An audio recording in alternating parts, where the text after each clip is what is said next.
In this video, I will be going over how to transcribe double-stranded DNA and then translate the resulting mRNA into a polypeptide to show the relationships between DNA, RNA, and polypeptides, which are the precursors to proteins.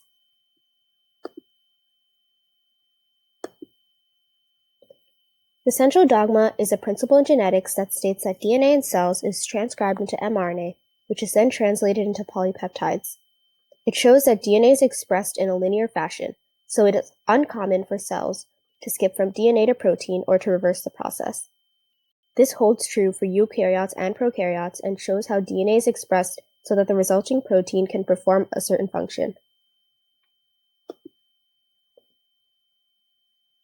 Nucleotides in DNA pair up, so adenine pairs with thymine and cytosine with guanine, via hydrogen bonds to create complementary base pairs that are linked together in two strands through phosphodiester bonds. This structure creates double-stranded DNA.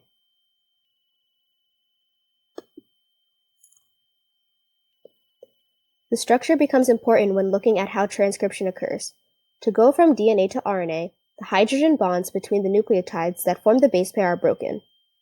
This creates two single strands from which an RNA strand is synthesized.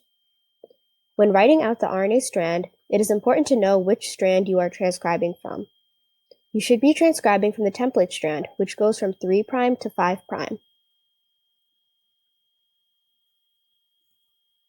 To transcribe the template strand, simply take the complement. However, since RNA has the base uracil instead of thymine, whenever you need to match adenine to its complement thymine, use uracil instead. In this example, the sequence is TAC-TAG, which would match up with AUG-AUC.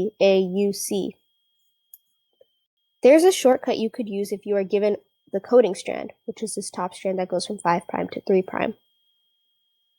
You would have to look at the coding strand from 5' to 3', but then you could simply replace all of the thymines with uracils and you would get the same RNA sequence. So you can feel free to try it out with this example to see if it works.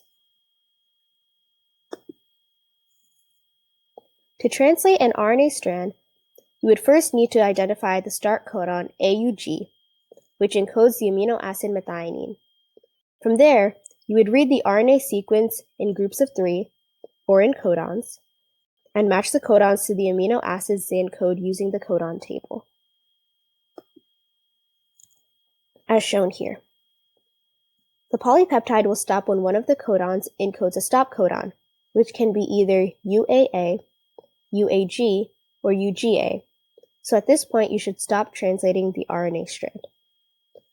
So that summarizes the process of going from DNA to RNA to protein using an example sequence. I hope this helped.